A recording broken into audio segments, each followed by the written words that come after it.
们拦不住我的。玉真，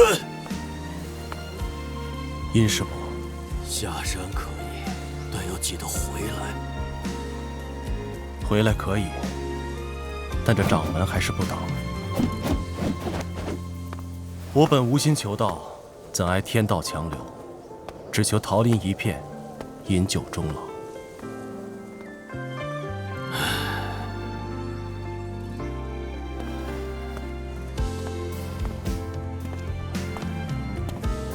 师弟，我对不住你呀。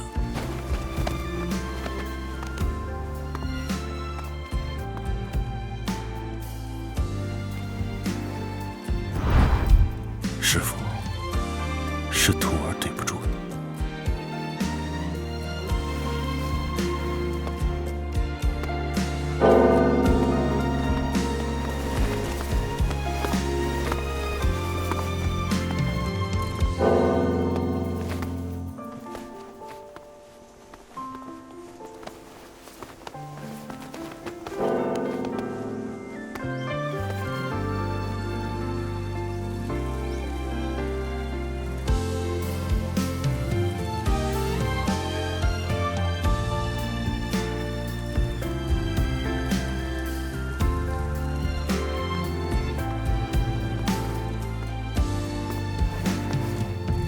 师叔祖，师傅，四位老祖宗都拦不住我，你们在这里干什么？找打吗？弟子不才，司仪要拦住师傅。气势是有了，但是握剑的手，可不可以不要抖啊？师傅，我怕。傻孩子，怕什么？我是下山，又不是寻死。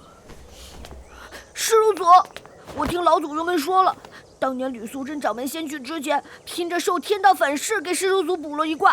若师叔祖不下山，可保青城山百年兴旺；若师叔祖下山，师傅，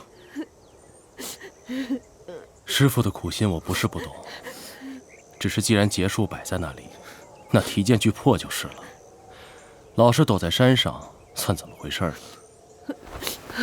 哎，就你们二人那点本事，就别妄图拦住我了。飞轩，你的大龙象力已经颇有所成，但是道法奥妙虚见众生。3个月后，你再下山游历，3年不要回青城山。